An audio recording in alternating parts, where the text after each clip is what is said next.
As a woman married for about 14 years, I understand the concept about marrying somebody who's totally different from you, from me, from a different background, and how I had to adapt. Even till date, you understand, because we're both growing and evolving and changing. I can't expect him to be the same he was when I met him 14 years ago. Neither can he do that for me as well, because we're constantly growing. It's transformative experience, transformative experience that we're having in our relationships, right? So I mentioned childhood trauma is one of the issues. Thank you for liking my life. Childhood traumas is one of the issues. I mentioned lack of awareness, being not aware about yourself, and lack of self-love, lack of communication issues, not the ability not to communicate clearly with your partner, and maybe you have different communication styles. Okay, somebody's more vocal, somebody's an introvert and doesn't talk much, right? And the other one is more vocal and very expressive. And when a person is being expressive and maybe they're very loud, then you feel intimidated with your partner. Okay, these things happen. Then I mentioned unrealistic expectations, when you're expecting the unrealistic things from your partner, things that even you cannot offer in that relationship, right? And then emotional triggers and projections. That's a very big one, emotional triggers. You need to study your partner. It took me a while to study my husband. What really triggers him, right? Then I also ask myself, what triggers me, right? Because anything I need to know myself as well so that I can know him, right? So you know yourself so you can know your partner, right?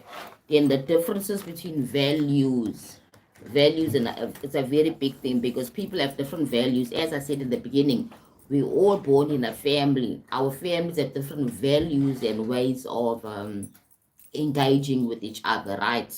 So when you get out to the world, you learn that your values are not necessarily the same as what other people are actually holding as values. You understand?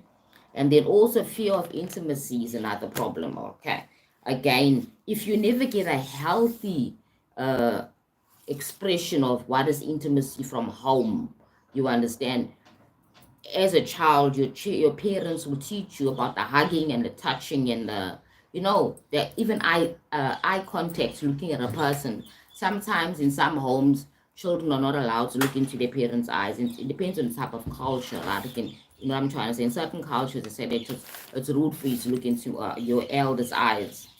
So those type of things can also cause problems when it comes to intimacy. Because intimacy is a lot of subtle things that people think it is just more the intimacy, sexual things. No, intimacy is speaking, tone of voice, how you speak to people, and your tone of voice. Intimacy is looking at a person, eye contact. Intimacy is touch. You know what I mean? Intimacy is even the way you speak to a person with kindness. When you're complimenting people, thank you. That's a very intimate thing as well. Thank you. And you get a person and smile. Thank you. Even smiling, your body language is also a way of you expressing intimacy, right? So all that you learn at home as a young child from the birth to 7 years, go to school and then you get bombarded with more information on how other people express their intimacy, right? How they express their intimacy, you know what I mean, verbally or even physically. Like some people don't like to have people standing too close to them. That's another way of you not, that's another way of you feeling it's too intimate for you to come into my inner circle. You're too close.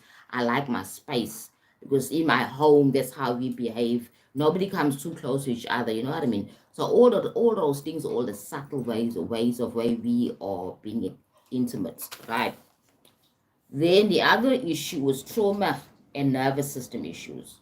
Right now, remember, any traumatic incident in your life experience triggers a nervous system trigger in your body. Okay, depending on what type of trauma it is, right?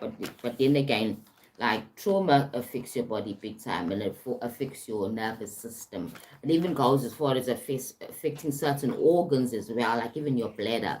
Right? If a child is constantly being beat at home, constantly being cut down, constantly put in a state of fear, it affects your kidneys, it may affect your bladder as well. You understand? So that fear sits in there, in those cells, right? So you all walking around with all this baggage, emotional baggage coming from our life traumas, okay? So trauma and nervous system issues can also cause problems in relationship because your partner may be coming from different background and different types of trauma that you have never even been exposed to. Now you're wondering why your partner, number one, is getting triggered, because remember that the trauma shows itself when a person gets triggered on certain things.